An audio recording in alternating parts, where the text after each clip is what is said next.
Agora vejam que a gente vai entrar já em coisas que nos afetam até hoje. Diretamente ou indiretamente. O cânon nos afeta diretamente, os bispos nos afetam indiretamente. Porque nós não cremos em bispos, mas tem quem creia, né? Então vamos ver aí o que a gente pode... Vamos começar com o cânon. Irineu disse que a autoridade da igreja repousa sobre essas três coisas aí. Toda a autoridade da igreja. Então havia uma preocupação muito grande em estabelecer essas três coisas, diante do ataque das heresias. Isso aí é uma resposta da ortodoxia. Tá? O que é o cânon? O cânon, essa palavra significa simplesmente regra, e o cânon pode-se dizer que é a regra que deve ser seguida. Na prática, o cânon é o conjunto de livros que compõem as escrituras inspiradas. O cânon é a Bíblia. O cânon é esse conjunto. Certo? Conjunto de livros. Por que a gente trata como um conjunto de livros? Justamente porque era tratado individualmente. O cânon é formar o conjunto. É escolher quem entra e quem fica fora. Por quê?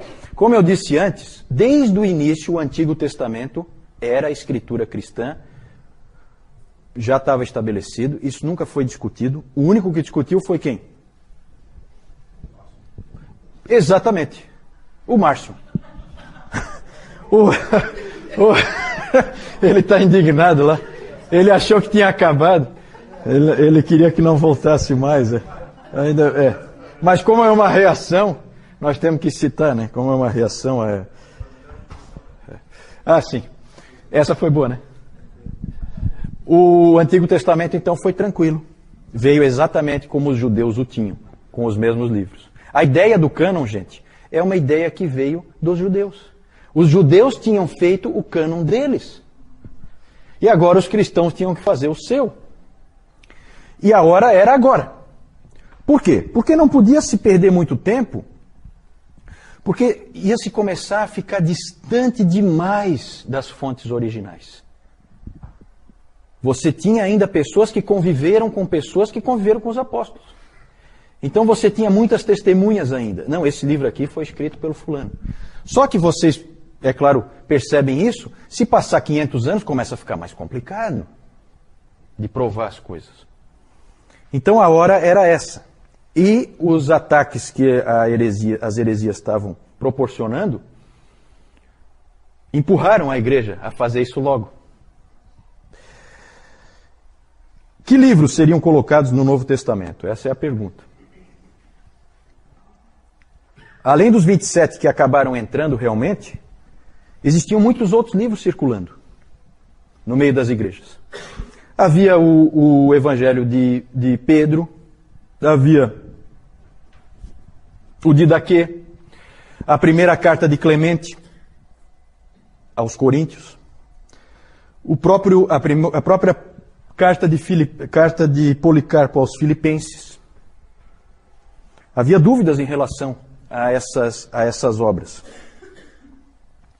O pastor de Hermas. E a situação era tal, diante das heresias crescentes, que era urgente fazer alguma coisa. Vejam bem, gente, olha só. O gnosticismo estava produzindo livros falsos, assinando com o nome de apóstolo. Né? Olha como isso aperta. O Marcion estava dizendo que tudo isso aí não é inspirado. Estava jogando fora os livros válidos. E o Montano estava dizendo que não tinha terminado a revelação. Ele tinha mais coisinha para falar. Né? Deus continuava falando, como falou com Paulo, continuava falando através dele. Então vejam que as três heresias apertam em direção ao cânon. Percebem isso?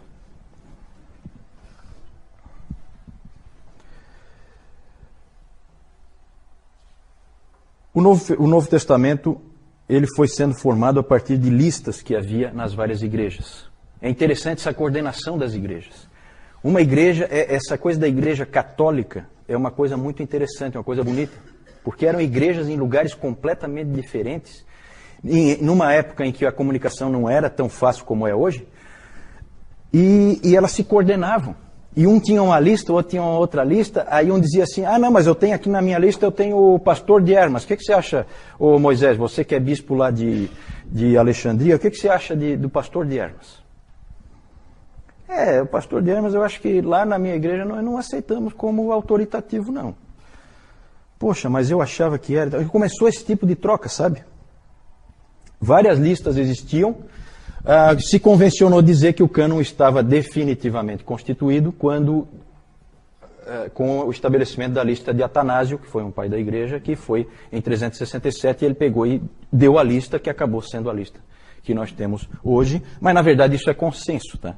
Isso foi construído por consenso. Tem umas histórias interessantes, como uma carta lá do ano 200, em torno do ano 200, em que houve um bispo de Antioquia que escreveu para os irmãos de uma outra região, onde ele tinha visitado aquela igreja, relatando na carta que ele havia mudado de opinião em relação ao evangelho de Pedro. Ele tinha dito lá para esses irmãos que não, leiam também, aqui nos cultos, leiam também o evangelho de Pedro. Depois ele pensou melhor e analisou talvez alguma coisa, ou alguém conversou com ele, e ele daí recomendou para esses irmãos, não leiam o evangelho de Pedro. Eu volto atrás no que eu disse. Né? É interessante esse tipo de coisa, esse tipo de registro. Na verdade, o cânon já estava concluído quando o último livro da Bíblia foi escrito. Certo? Isso é importante. O estabelecimento do cânon é um reconhecimento, não uma imposição. O cânon já estava lá. As escrituras já estavam lá.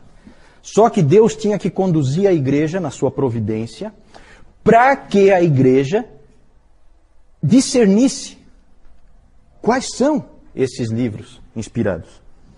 E ela discerniu, e esse é um processo muito bonito. Uma coisa que foi acontecendo com muita seriedade e que Deus realmente conduziu a igreja à formação do cânon. É muito estranho, nós protestantes, evangélicos, é interessante como a gente despreza, né, a história da igreja e esses pais antigos, a gente acaba meio que desprezando eles. Na verdade, nós dependemos deles. Né? Calvino nunca desprezou. Calvino dizia que Calvino tinha grande apreço pelo consenso, o que ele chamava, né, o consenso dos 5 primeiros séculos. Ali as bases foram estabelecidas. Ali é uma época importantíssima. E esses pais da igreja, imperfeitos como eram, nós vamos ver eles um pouquinho depois, eles fizeram o trabalho que Deus queria que eles fizessem. Como que se chegou a essa formação do cânon? Como eu disse, há uma certa diferença aí de maneira de fazer. No romanismo, eles creem até hoje que a formação do cânon é por imposição, não por reconhecimento. Por que um livro é canônico? Por que um livro é autoritativo? Porque a igreja diz que é. Essa é a posição católica romana. Ele é canônico porque a igreja disse que ele é. E isso deu a ela a possibilidade, essa crença, nessa doutrina, de que a formação do cânon é por imposição da igreja, deu margem a que ela pudesse alterar o cânon. E como ela alterou no Concílio de Trento no século XVI. Né? Ela podia alterar porque é ela que disse se é canônico, se não é, a hora que ela quiser. Nada impede do Bento XVI e companhia eu colocar algum livro agora ali, um livro que ele mesmo escreveu e tal, e dizer, não, esse livro aqui é inspirado por Deus, diretamente. Pode. Claro que isso não acontece pelo seguinte, a Igreja Católica tem um pavor de mudanças. Ela tem um medo de instabilidade gigantesco. Não pode gerar instabilidade. Ela tem que permanecer sempre igual, que é para não gerar instabilidade, que daí cai a casa. No caso do protestantismo e dos evangélicos, sempre foi visto a definição do cânon como um mero reconhecimento. O cânon já estava lá, só precisava ser visto. O Dr. Warfield, B.B. Warfield, ele usou uma ilustração interessante. Ele fala que as escrituras, o cânon, eles são a rodovia, a estrada. E a igreja é a placa. A colocação da placa não gera a rodovia. A rodovia sempre esteve lá. Certo? O colocar a placa ou não muda a existência da rodovia. Mas a placa ajuda. E foi isso que a igreja fez. A igreja, na verdade, encontrou quais eram os livros. E isso foi feito, para a gente concluir, vamos terminar falando do cânon. Como que ela definiu esses 27 livros? De uma maneira muito interessante. Pela evidência externa e pela evidência interna. A externa sempre mais importante. Eles chegaram à conclusão que inspirados eram os apóstolos e os profetas. E que o que eles escreveram veio de Deus. Então bastava você localizar um texto que todo mundo sabia que era um texto escrito por um apóstolo, e esse texto, então, entrava no cânon. E foi assim que foi feito. Todos os textos existentes, claro que tem alguns perdidos, como uma das cartas de Paulo aos Coríntios, não se sabe onde é que essa carta foi parar, não existe cópia, a igreja não tinha cópia, então foi da vontade de Deus que aquela carta específica não fosse incluída e ela desapareceu. Mas esse era o primeiro critério. E aí eles hoje o Nilton falou um pouco sobre isso, né? E eles ampliaram um pouco também para pegar aquelas pessoas que conviveram com os apóstolos. Certo? E aí por isso que entraram outros livros, como escritos por Lucas, escritos por Marcos, né? Outros livros acabaram entrando também, por evidência externa. Tinha que ter autoridade apostólica. O segundo princípio era a evidência interna. Tinha que ter coerência no texto em relação ao restante das Escrituras. Tinha que fechar, tinha que haver uma correspondência. Isso eles buscaram também. Eles fizeram essa checagem. Um exemplo muito interessante é o do livro Pastor de Hermas. Só para a gente ilustrar, tá? O Pastor de Hermas tem até um artigo numa revista de história cristã, em que eles põem assim, o Pastor de Hermas, o livro que quase entrou no cânon. Esse aí ele chegou perto. Teve outros livros que chegaram perto, tá? Esse livro, o Pastor de Hermas, ele foi analisado dentro desses critérios e ele foi reprovado. Por quê? Evidência externa.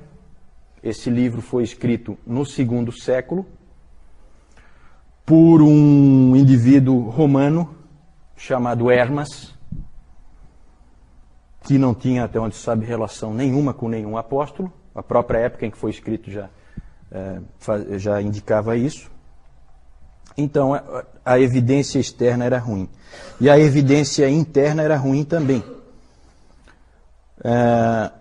Ele era um livro, e as pessoas perceberam, analisando o livro, eles perceberam que era um livro preocupado com penitência, com arrependimento, e principalmente ele definia quantas vezes você pode ser perdoado pela igreja. Tudo aquilo ali soava estranho, não batia com o restante das Escrituras, não fechava com o ensino bíblico, e então a maioria dos pais da igreja viu que... E ele tinha bons defensores, Irineu, Clemente de Alexandria, Tertuliano defendeu por um tempo, depois mudou de ideia, achou que não encaixava. E ele também tinha umas visões esquisitas a respeito da doutrina da Trindade. E aí ele não passou nem pela evidência externa e nem pela evidência interna. Rejeitado. Rejeitado, não faz parte da Bíblia. E certamente ele teria definido outras doutrinas e teria modificado o cristianismo. Certo? Nós vamos ver que coisas esquisitas aparecem, mesmo a gente não tendo esse tipo de livro no cânon. Né? Mais para frente nós vamos ver todo tipo de esquisitice aparecendo na igreja, que criou uma série de problemas. Então é isso, o cânon foi definido assim. Alguma pergunta a respeito do cânon? Isso. A pergunta da Jussara, a colocação dela é em relação a como cada igreja... Qual a situação de cada igreja, né? Que na verdade elas tiveram que se coordenar. Então, aparentemente, cada igreja não tinha todos os livros. E às vezes tinha livros que acabaram não entrando, e outros que acabaram entrando ela não tinha. E realmente era assim. Só que rapidamente elas tinham, especialmente nas cidades maiores, mais influentes. Certo? Por quê? Porque um levava para o outro. Então aquele exemplo daquela carta ali, né? Tinha correio. Então e é interessante nessa época que isso aparece muito claramente. Os presbíteros de uma igreja se preocupam profundamente com os presbíteros da outra igreja. Mais ou menos como acontece no Novo Testamento. Por isso que tem a carta de Clemente de Roma, a primeira carta dele aos Coríntios. E é uma carta que eu já li, é uma carta relativamente fácil de ler. Ela é uma carta muito bonita, é uma carta de um pastor, realmente. Se preocupando com os coríntios, como é que vocês estão, para onde é que vocês estão caminhando, cuida com isso, cuida com aquilo, bem pastoral. Então essa preocupação mútua. Então é assim, uma grande cidade não deixava a outra ficar sem cópia. Dava um jeito de copiar. Então como ele disse assim, aquele bispo que nós falamos antes, que visitou uma outra igreja, ele falou assim, leiam também o Evangelho de Pedro. Como é que ele vai ler se ele não tem? E eles provavelmente não tinham. Então, se providenciava, as igrejas se ajudavam, os irmãos se amavam, eles procuravam ajudar uns aos outros. A igreja era única, não havia várias igrejas. Havia heresias, mas não divisões. Ainda. Depois virão as divisões. Não, vamos chegar lá. Na verdade, a pergunta é como é que, se eles se reuniram para definir isso. Vamos ter o primeiro concílio. Qual foi o primeiro concílio? Niceia, no ano 325. Nesse ano, todos os bispos do Império Romano, praticamente todos, talvez um ou outro não pôde ir, mas todos os bispos do Império Romano se reuniram em Niceia, na cidade de Niceia, bancados pelo imperador. Nós vamos ver isso mais para frente. E ali eles se reuniram, e ali eles definiram, dentre outras coisas, deixaram bem claro que o cânon... a pergunta é sobre o livro de Hebreus. O livro de Hebreus sempre vai ser um problema, né? Porque o livro de Hebreus é esquisito, né? É um livro que ninguém sabe quem escreveu. Né? Lutero defendia com unhas e dentes que tinha sido Apolo de Alexandria que escreveu. Alguns outros teólogos também creem assim. Há quem diga que foi Barnabé, mas não, ninguém tem certeza. Ninguém tem certeza. Mas, de alguma maneira, a igreja chegou num consenso de que era um livro com autoridade apostólica e que simplesmente tinha se perdido as testemunhas originais do porquê que aquele livro era lido em todo lugar. Ninguém mais sabia porquê que aquele livro começou a ser lido em tudo que é igreja. Mas ele estava consolidado. Ele estava consolidado e a evidência interna dele era muito boa. Muito boa. Ele fechava perfeitamente com o restante da palavra. E a gente percebe isso, né? E é um livro muito rico que, na verdade, preencheu lacunas, né, da palavra. Se você for analisar o Novo Testamento como um todo, ele lança luz, né, sobre muita coisa que complementa o restante. Inclusive havia dúvida se tinha sido Paulo que tivesse escrito. Só que é muito diferente dos escritos de Paulo. Só que a posição dele indica isso, né? Ele foi colocado numa posição meio que puxando para a possibilidade de ser um livro de Paulo. Ele foi jogado meio que ali perto porque havia essa dúvida. Talvez fosse de Paulo. Mas é diferente, né? A gente percebe que é diferente. Mas pode ser diferente porque ele não é uma carta, ele é muito mais um tratado. Ele é diferente no seu estilo, então pode ser por isso que ele seja tão diferente. Mais alguma pergunta? No Concílio de Niceia ficou definido que aqueles livros eram os livros...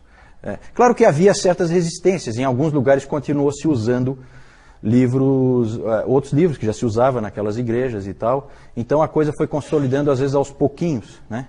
Porque às vezes um livro já era lido há muitos anos numa determinada igreja e aí não é de uma hora para outra que você pega e exclui, né? Mas com a lista de Atanásio estava consolidado. Na verdade, se você pegar um livro como o do Norman Geisler, que ele é a Introdução Bíblica, você vai ver que o grosso das listas era tudo parecido. Variava um aqui, um faltando, como a Jussara falou antes, um faltando e um a mais. Mas é um ou outro assim. As listas eram muito semelhantes. Então foi se gerando um consenso, e o consenso acabou prevalecendo, e toda a igreja acabou adotando os 27 livros do Novo Testamento que a gente usa hoje, e não houve problema nenhum, ninguém resistiu. Assim, havia muita unidade da igreja, né? E é interessante que o cânon foi formado nessa época. Porque era a época certa para formar, enquanto havia unidade. né? Ah, certo. A questão, o que é inspirado? Se é o conteúdo ou se são os autores? Eu não sei. Eu acho que é as duas coisas, né? Eu não sei. Eu não vejo de que maneira isso aí afeta. Por que a tua preocupação assim? Claro, porque até ele comentou de manhã que nos textos bíblicos até ele mostra falhas e erros que esses próprios homens cometeram. Ah, sim, tu queres dizer assim que um determinado escrito de Paulo podia ser inspirado e o outro não. É isso que tu queres dizer? Não? É que você falou que o autor era inspirado. Certo. Talvez eu me expressei mal. Talvez é melhor a gente falar que as escrituras eram inspiradas, então aquele texto... Não, ótimo. Não, foi boa a tua... Eu acho que fica melhor. A gente coloca que as escrituras foram inspiradas, aquele texto foi inspirado por Deus no autor. E o autor, então, colocou, né? Ele não tinha consciência de que ele estava fazendo isso, não é um ditado, né? Mas ele estava escrevendo a palavra de Deus, né? Isso eles tinham bem consciência, né? Obrigado por essa correção, acho que é importante.